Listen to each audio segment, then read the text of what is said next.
ఎన్నికల్లో హామీ ఇచ్చిన విధంగా వరి ధాన్యంలో తేడా లేకుండా దొడ్డు రకం వడ్లకు సైతం 500 రూపాయల బోనస్ ఇవ్వాలని మండల బీఆర్ఎస్ పార్టీ అధ్యక్షులు జీడిపల్లి రామరెడ్డి డిమాండ్ చేశారు. ఎన్నికల్లో వరి ధాన్యంకు 500 బోనస్ ఇస్తామని ప్రకటించి ఇవాళ అధికారంలోకి వచ్చిన తర్వాత కేవలం సన్నధాన్యంకు మాత్రమే బోనస్ ఇవ్వడం అంటే రైతులను మోసం చేయడమే అవుతుందన్నారు. సిద్దిపేట జిల్లా తొగుట మండల కేంద్రంలోని పంట పొలాలను మాజీ మార్కెట్ కమిటీ చైర్మన్ దోమల కొమరయ్యతో కలిసి ఆయన సందర్శించి మాట్లాడారు. కాంగ్రెస్ ప్రభుత్వం పంట సాగు చేసే సమయంలో ఇవ్వాల్సిన రైతు భరోసా పంట పూర్తిగా వస్తున్నా జమ చేయడం లేదన్నారు. ఇప్పటికే ఒక విడత రైతు బంధు ఎగ్గొట్టారని విమర్శించారు. కేసీఆర్ ప్రభుత్వ హయాంలో కాళేశ్వరం ప్రాజెక్టు దండగాన్న కాంగ్రెస్ నాయకులు నేడు కరువు కాలంలో కాళేశ్వరం ప్రాజెక్టు ప్రాణాధారగా పనిచేస్తున్న విషయం మరిచిపోవద్దన్నారు. కేసీఆర్ హయాంలోనే మల్లన్న సాగర్, కొండపోచమ్మ ప్రాజెక్టులతో పాటు ప్రధాన కాలువలు పూర్తి చేయడం జరిగిందని, ఈసారి అధికారంలోకి వస్తే పూర్తి చేసేవారమన్నారు. కార్యక్రమంలో సొసైటీ చైర్మన్ హరికృష్ణారెడ్డి, నాయకులు చిలివేరి మల్లారెడ్డి, శ్రీధర్, పాత్కుల బాలేష్, జహంగీర్ ఉన్నారు. నాడు కేసీఆర్ గారు రైతు బంధు మొదలు పెడితే ఒక వారం 10 రోజులు రైతు బంధు అందరికి ఇచ్చేవాడు. ఎన్నడూ కూడా కేసీఆర్ గారి పరిపాలనలో రైతులు బాధ లేకుండా ఉన్నారు. ప్రకృతి కూడా సహకరించింది. ఎకరం పంట ఎండిపోయిన పరిస్థితి కూడా లేదు. నాడు కరువు కాటకాలతో తల్లడిల్లిన తెలంగాణను ప్రాజెక్టు నిర్మాణం చేపట్టి కేసీఆర్ గారు ముందుకు తీసుకొచ్చడం జరిగింది.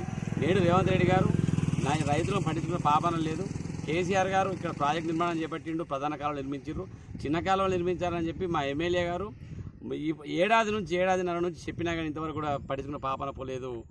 ఏం లాభం? ఇప్పుడు ఇంతమంది ప్రాజెక్టు కట్టుకుంటే కూడా రైతులకు లాభం లేదు. ఎన్నో పంట పొలాలు ఎండిపోతున్నాయి. ప్రభుత్వం స్పందించాలి. ఎలక్షన్లలో ఇప్పటికైనా ప్రజలు గుర్తించాలి.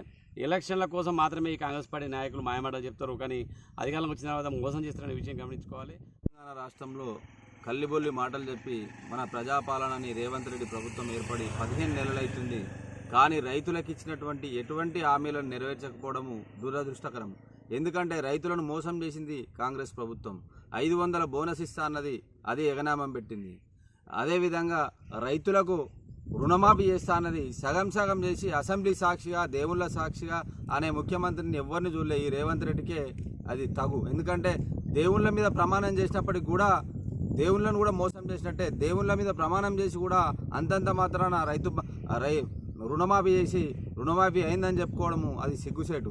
ఇంకో విషయం ఏంటంటే ఈరోజు మల్లన్న సాగర్ వల్ల తెలంగాణ రాష్ట్రంలో కేసీఆర్ కట్టించినటువంటి ప్రాజెక్టులతోని స్వచ్ఛశ్యామలంగా ఒడ్లు పండించుకుంటున్న రైతులు ఆ పండిన పంటకు గిట్టుబాటు ధర బోనస్ 500 ఇస్తానడు, అది కూడా ఎగనామం పెట్టిండు. ఈరోజు మరియు ఏంటంటే అన్ని మాయమాటలు చెప్పుకుంటూ ఊర్లలోకి వస్తున్నారు. మేమేదో చేస్తాం, ప్రతిదీ ఇలా సన్న బియ్యం ఇస్తా అంటారు. సన్న బియ్యం కూడా అన్ని నూకలు, ఉష్కెరవుతులు, ఆ బియ్యం తిన్నా అని నటన చేస్తున్నారు. ఒకసారి రండి, మీరు మా ఊర్లలో ఇచ్చిన బియ్యంను పండించిన బియ్యం మీకు చూపిస్తాము. సన్న బియ్యం మీరు కూడా మోసం చేస్తున్నారు. కాబట్టి రాబోయే రోజుల్లో మీకు ఖచ్చితంగా గుణపాఠం తప్పదు.